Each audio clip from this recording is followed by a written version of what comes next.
اب اگلے دن تمام رشتہ دار اپنے مرحوم کی قبر کے اوپر جاتے ہیں زیارت قبر کے لیے. تو تھوڑا سا اس کا تذکرہ کہ اگلے دن ان جانے والوں کی کیا ذمہ داری ہے. بس ہم وہ ذمہ داری بیان کریں گے تھوڑی دیر میں، اور اس کے بعد پھر اس کی تفصیلات میں چلے جائیں گے. پیغمبر اسلام اس بات کی بہت تاکید فرماتے تھے کہ قبور کی زیارت کے لیے زیادہ سے زیادہ جاؤ، کیونکہ یہ تم کو آخرت کی یاد دلاتی ہے.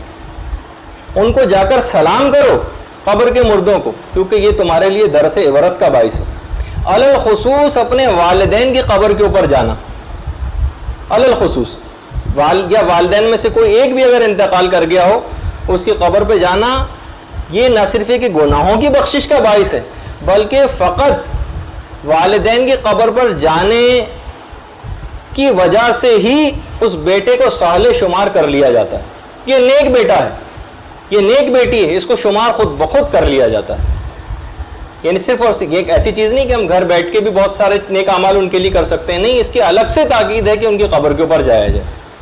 اور باقاعدہ جو دعا کسی جگہ جا کر قبول نہ ہو رہی ہو وہ اپنے والدین کی قبر پر جا کر دعا کی جائے. تو بہت ساری روایت میں اس کی بڑی تاکید آئی ہے، اور کہا یہ گیا ہے کہ والدین کی قبر پر جانے کی وجہ سے کیسی دعا کیوں نہ ہو وہ ضرور قبول ہو جاتی. اگر والدین ماشاءاللہ حیات ہوں تو اپنے دادا دادی نانا نانی کسی اور رشتہ دار کی قبر پہ وہاں جا کے وہ بھی سب بھی والدین شمار ہوتے ہیں. اچھا، چھٹے امام یہ بات بھی بیان کرتے ہیں، فرماتے ہیں کہ جو شخص بھی ہم سے نیکی پر قادر نہ ہو اسے چاہیے کہ وہ ہمارے محبوں اور موالیوں کے ساتھ نیکی سے پیش آئے. اسے بالکل وہی ثواب ملے گا جو ہمارے ساتھ نیکی کا ثواب. اچھا، پھر فرماتے ہیں چھٹے امام، جو ہماری زیارت کی قدرت نہ رکھتا ہو، بہت سے لوگوں کے وسائل نہیں ہوتے زیارت پہ جانے کے لیے، جو ہماری زیارت پہ قدرت نہ رکھتا ہو اسے چاہیے کہ وہ ہمارے نیک اور محبوں اور موالیوں کی زیارت کرے، ہم سے محبت کرنے والوں کی زیارت کرے، ان کی قبروں پر جائے. ہماری زیارت کا خود بخود اس کو ثواب حاصل ہو جائے گا. تو اگر کوئی شخص ائمہ کے روضوں کی زیارت کے وسائل نہیں رکھتا ہے تو اسے چاہیے کہ صالح مومنین کی قبور کی زیارت کرے، اسے وہی ثواب ملے گا امام فرماتے ہیں جو کہ ہمارے روزے کی زیارت کا ثواب. اور یہاں تک یہ بات بیان کی گئی ہے کہ امام حسین علیہ الصلوۃ والسلام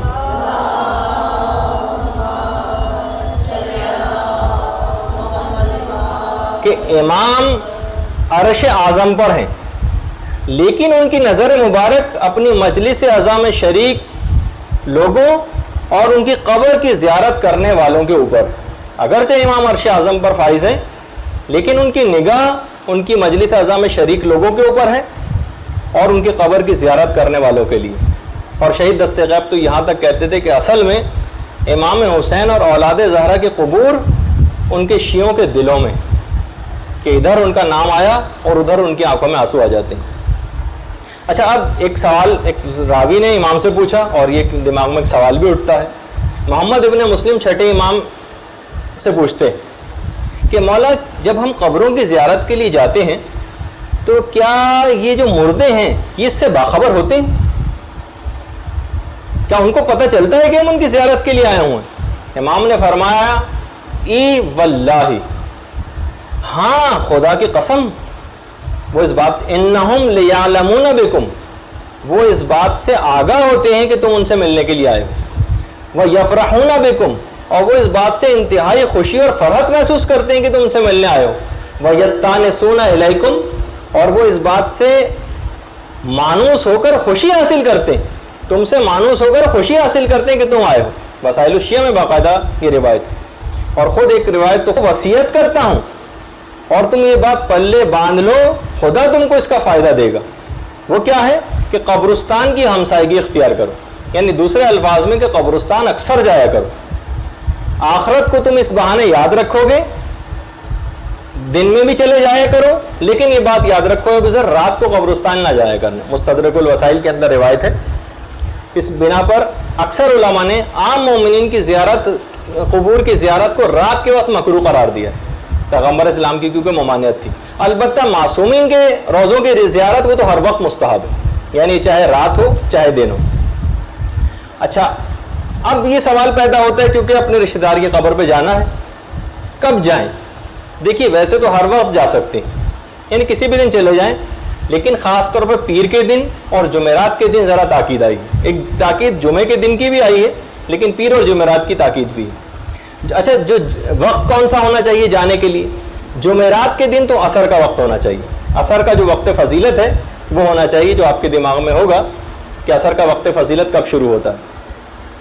اور ہفتے کے دن بھی تاکید آئی ہے اور ہفتے کے دن صبح کے وقت جانے کی تاکید آئی ہے. باقاعدہ عروۃ الوثقیٰ کے اندر یہ مسئلہ لکھا ہوا ہے کہ ہفتے کے دن صبح کو جائے.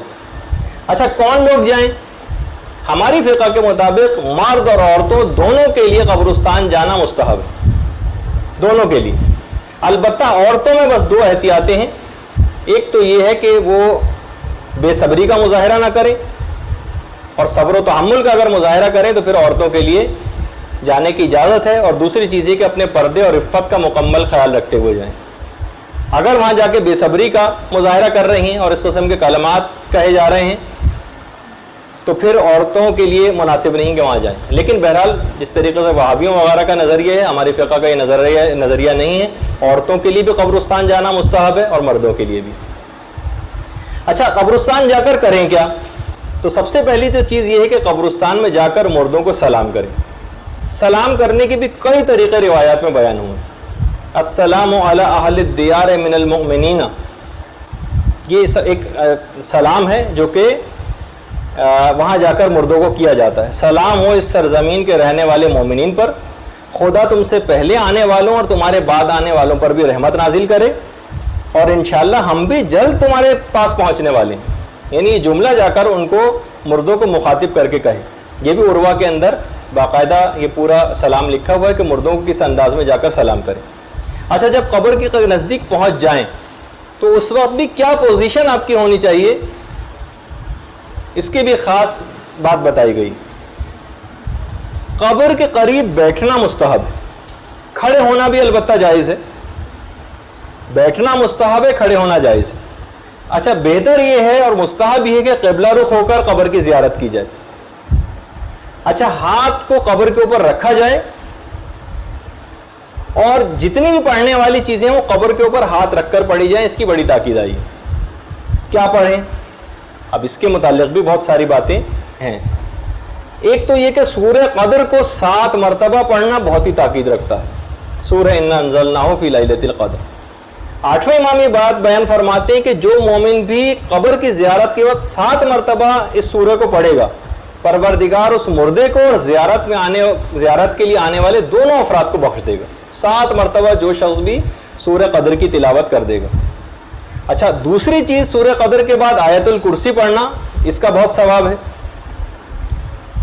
اچھا اگر کوئی شخص آیت الکرسی کسی بھی مردے کے لیے پڑھ دے تو چاہے وہ مردہ کسی بھی جگہ دفن کیوں نہ ہو، اس کی قبر سے ایک نور ساطع ہوگا اور پروردگار عالم اس قبر کے مردے کو یہ بات بتائے گا کہ یہ آیت الکرسی کا ہدیہ تمہارے پاس فلاں مومن نے بھیجا اور اس سے اس نے خود بھی بہت فائدہ اٹھایا اور اس کو اس کے عوض ایک بہت زبردست قسم کا ایک ثواب بھی ملے گا. اور بلکہ یہاں تک کہا جاتا ہے کہ پڑھنے والے کو ہر حرف آیت الکرسی کے بدلے جو کہ 75 حروف ہیں، خدا ایک فرشتے کو خلق کرے گا ہر حرف کے بدلے، اور جو کہ قیامت تک تسبیح کرتا رہے گا پروردگار کے، اس کو پڑھنے کا ثواب اس آیت الکرسی کے پڑھنے والے قاری کو ملے گا. اچھا یہ جتنی بھی چیزیں ہیں جیسے کہ ابھی میں بیان کر بھی رہا ہوں، سورہ قدر تو 7 مرتبہ پڑھنے کی بڑی تاکید آئی ہے، لیکن اس کے علاوہ جتنی چیزیں ان کو 3 دفعہ پڑھنے کی تاکید. آیت الکرسی 3 دفعہ، سورہ الحمد 3 دفعہ، اس کے علاوہ سورہ یہ جو معوذتین قل اعوذ برب الناس اور فلق، ان کو بھی 3 دفعہ پڑھنے کی تاکید ہے. سورہ یاسین کو 3 دفعہ پڑھنے کی تاکید ہے. سورہ ملک کو 3 دفعہ پڑھنے کی تاکید ہے، اور کچھ مفاتی کے اندر بھی کچھ دعائیں. علی خصوص ایک بات اور دماغ میں رہے کہ ویسے تو تمام رشتہ داروں اور احباب کو جانے کی تاکید ہے مومنین کی قبور کے اوپر، لیکن علی خصوص جو سب سے قریبی ترین دوستوں کو قبر کے اوپر ضرور جائیں. روایت میں ہے پیغمبر اسلام کی، پیغمبر فرماتے ہیں کہ سب سے زیادہ انس مردے کو اپنے قریب ترین دوست کی موجودگی سے ہوتا ہے قبر پر. تو بہرحال یہ ایک چیز دماغ میں رہے تاکہ قریبی دوست اس بات سے غافل نہ ہو. برحمتك يا أرحم الراحمين وصلى الله على محمد وآله الطاهرين.